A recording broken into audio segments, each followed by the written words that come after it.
If you want to start the new year being the best version of yourself, then this video is right for you, because today I will tell you all the toxic habits that you should leave behind in 2024. With the first one being drugs, alcohol, or smoking. Overconsumption of any of those three things make you a low value person. Let's first start with drugs. I was never a fan of drugs, and I never took drugs in my life. Drugs are over glamorized in this society. You see celebrities taking them, you see people in clubs or bars taking them, but I never understood those people. If you need to take drugs to have a more intensified experience, to make yourself feel better, not only are you running away from your problems, but you are clearly a very sad and depressed person on the inside. People often justify taking drugs to intensify their experience, but don't you think this is so sad that you need something to make you feel better, to enjoy something way more? Then it's just showing you how bad and miserable you are in reality. If you can't even enjoy your time in a club, in a bar, without taking those drugs. All know where money is, there are also mostly drugs involved.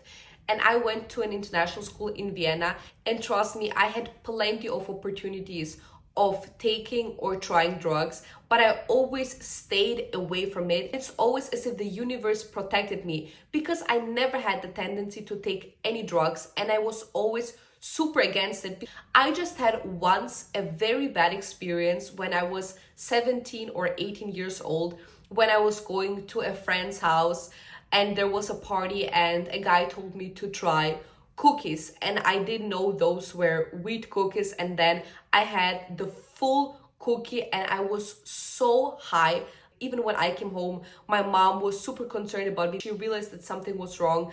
I got super paranoid. I felt like I was high for 24/7. This is the only time that you can consider that I took drugs. I don't know if you can consider weed as a drug, but for me, this was my first and last experience of ever taking something. Honestly, it was my fault. I shouldn't have been that naive, and I should have double checked that those were normal cookies and not wheat cookies. But through my naiveness, through me trusting the guy that, oh, those are just normal cookies that I can eat. And this is a lesson that I learned back when I was in high school, that you shouldn't just trust people easily. You shouldn't eat or drink something if you're not 100% aware that nothing is inside there. When I was high for such a long time and I got paranoid and my heart started beating fast, I literally promised myself that I would never ever take something again, because I felt so out of control and I wasn't understanding what's happening.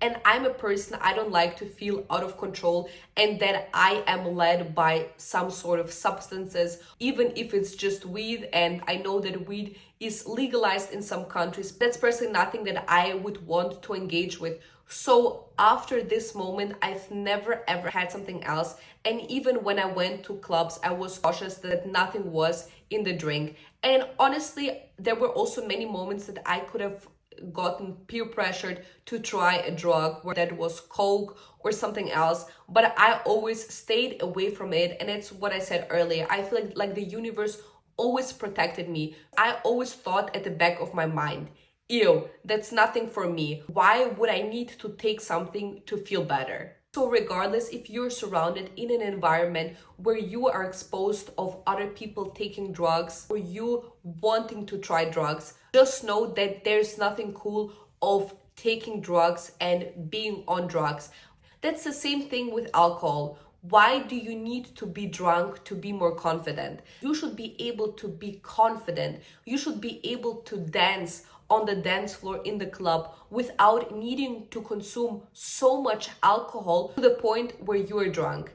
I'm not saying that I'm a saint. When I go clubbing, I can also have a drink or two, but you will never see me black out drunk in the club. Not only, but when you are not able to handle your alcohol consumption, it's so trashy. I'm sure there were times when you went to the club that you saw at least one girl that was so wasted that she couldn't even stand on her feet, whether that was inside the club or when you went outside.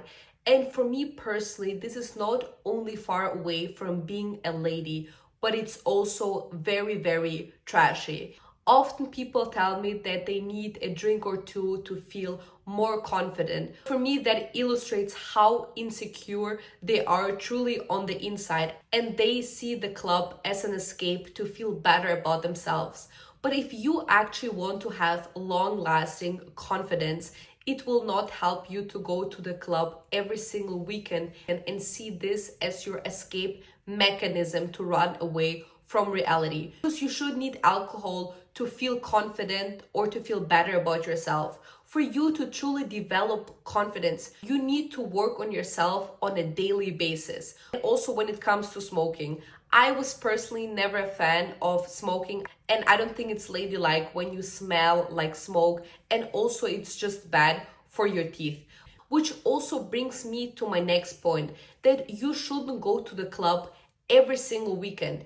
If you are a person who goes clubbing every single weekend and you get blank out drunk, then you are a simple loser. I see the club as a reward for something. For example, if I finished my exams, I'd go to the club to reward myself.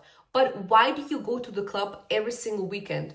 What do you have to celebrate? That you achieved nothing in this life and that you're still standing on the same place that you were half a year ago? Wow, congrats. I'm so happy for you. I'm not saying that you can never go to the club, but it shouldn't become a routine that the only thing that you're looking forward to is going to the club. If you're doing nothing in your day-to-day life and you're just waiting for the weekend or you're just waiting for the night out, you're truly escaping from the reality. Instead of facing your problems and actually working on yourself, you're trying to escape from them by going to a club, thinking that you will feel better about yourself, versus in reality, you're just going to wake up hungover on the next day. You might even regret what you have done last night, and then you will continue living an unhappy and miserable life. So stop seeing the club as an escape mechanism from reality, and stop being the girl who is trying to find her dream man in a nightclub. The club is such a low vibrational place because 90% of those people are either on drugs or they are drunk. And when you're surrounded by the majority of those people, this place starts to vibrate on low vibrations. You shouldn't go with the intention of desperately wanting to meet somebody. If I go to the club with my friends, I simply go there to enjoy the time with my friends. If I meet somebody by chance, that's great. But if I don't meet somebody, it's not the end of the world either. I'm not saying that you cannot meet the love of your life, but the chance that you will meet the man of your dreams in a nightclub is super slim. Because if you think about it, the music is so loud there that you cannot even talk to the other person properly. Also, when you're meeting a man in the club, the only thing that he wants from you is to sleep with you. That's just the reality of how it is. Obviously, everyone has preferences, but I think it's way better when it happens accidentally, when you're not ready, when you don't even go with the intention of somewhere of meeting somebody, but it just happens by chance. Number 2, stop gossiping or being involved in drama. How often did it happen that you sat down with your group of friends and somebody, or even you yourself, started talking about somebody's relationship status or another person in general? I came to the point in my life where I truly couldn't give less of a fuck what somebody else is doing with their life. Why would I direct my focus into other people? When you are gossiping about somebody, that's also where your attention goes, and where your attention goes is also where your energy flows. And why would you want to invest your energy into other people?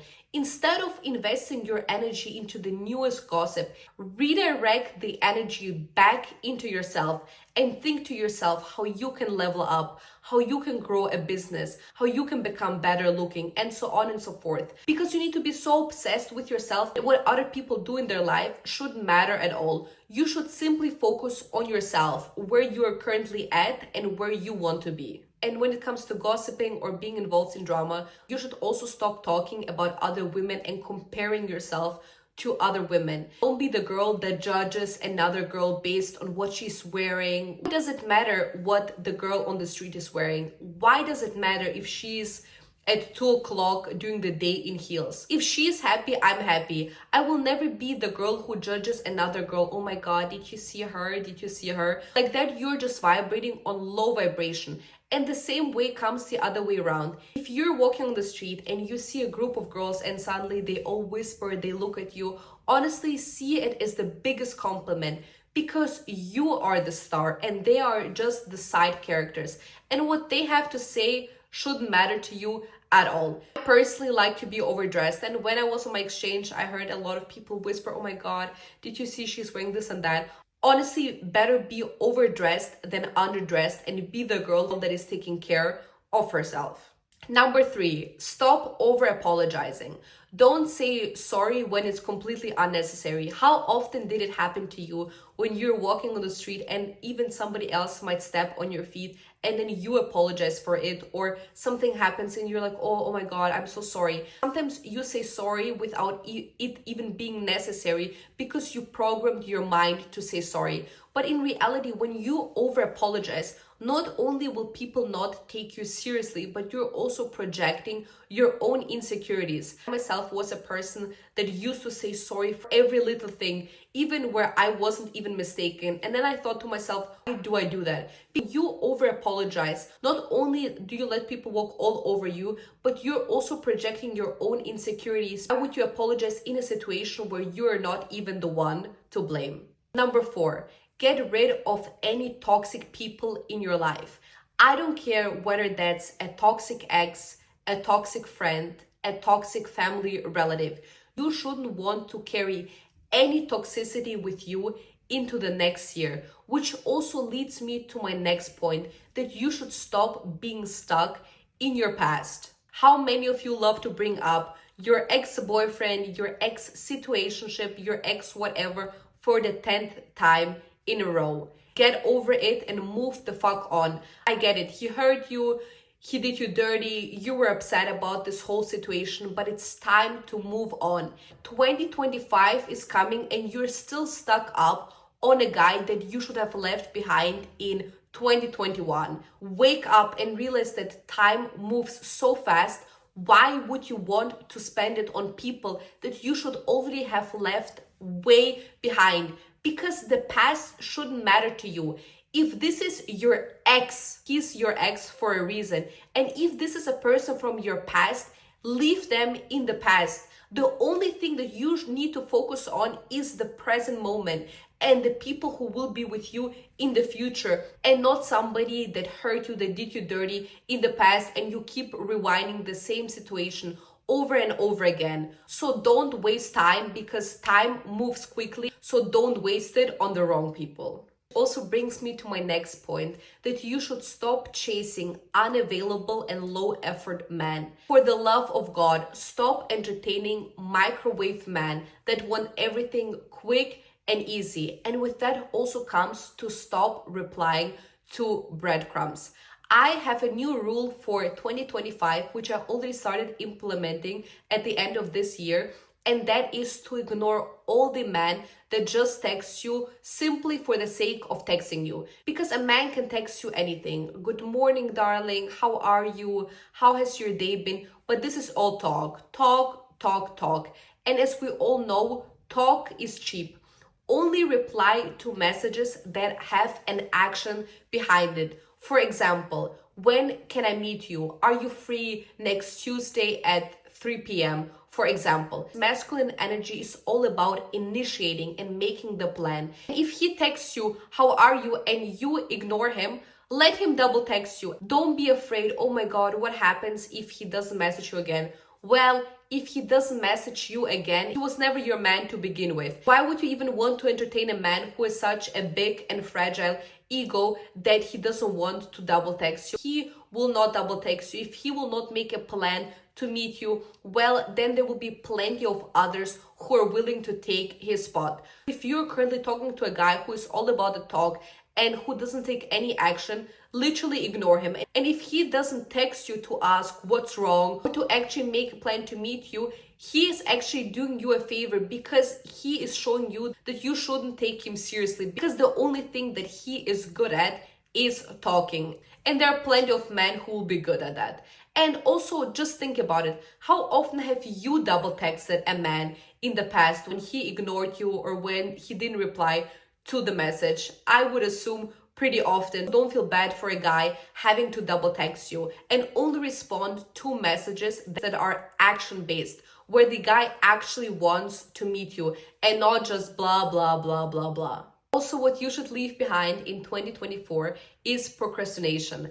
I myself was a big victim of procrastination. Sometimes I left things up until the last moment. I'm honestly already trying to change that, and also will no longer procrastinate in 2025. You really need to realize the harm that procrastination brings you. If you're a person, for example, who mindlessly scrolls on the phone for hours, then you don't even realize that already half of your day is gone. And you don't leave things for the last moment and you actually get them done, you will realize how much more efficient you will become and that you can already move on to doing the next thing. However, if you procrastinate and you leave everything up until the last moment, things add up and then you're just left with a big pile of shit.